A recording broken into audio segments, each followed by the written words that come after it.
कि ओकरा सामनवा नहीं हर टिका तौरे आहू गौरी कि बेगूसराय के लइका रंगा दार गे छौरी। गाना आएगा तो आप लोग प्यार दीजिएगा।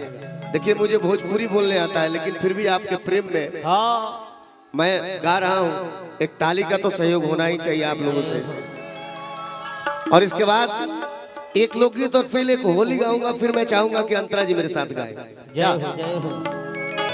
चल बाबू हर बेगूसराय के लइका रंगा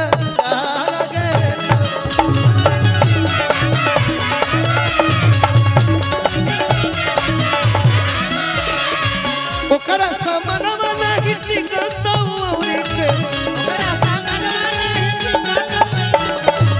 ओकरा सामनवा नहीं टिकता के हुओरी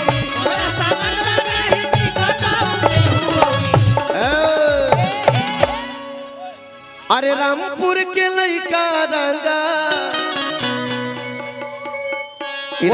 रामपुर नहीं हो कोई बोलता ही रे। तो एक बार हाला कर भाई हाला करता हाय देखो भौजाई जाता ही। अरे अरे अरे अरे कहाँ रहलू है तारा बहनी का गोड़ लागो ई कोणार में रही बैगन पकावत रही। हर बेगूसराय के लइका रंगा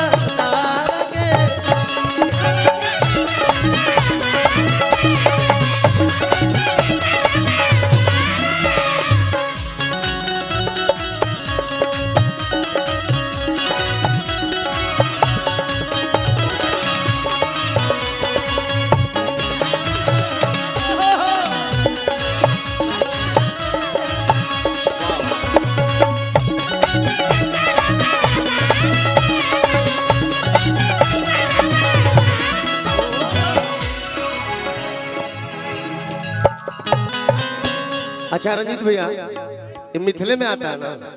ओके तो एक लाइन और लिखा गया आप लोगों के लिए। देखो मैं पढ़ के गा रहा हूँ नया गाना है मेरे लिए। कि बांधे जब पगड़िया लेके चलो छे बुलेटावा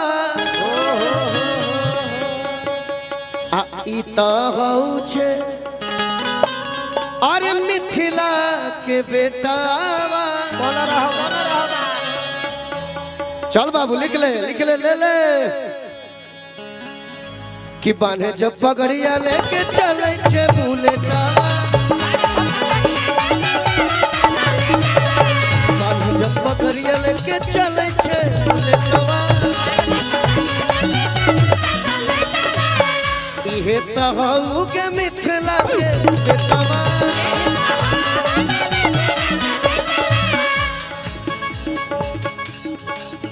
अरे की ओकरा समनवा नहीं और टिका तो के केहू मौरी। अंतिम लाइन है हुमच के नाचिए मिथिला के लइका रंगा गे छौरी।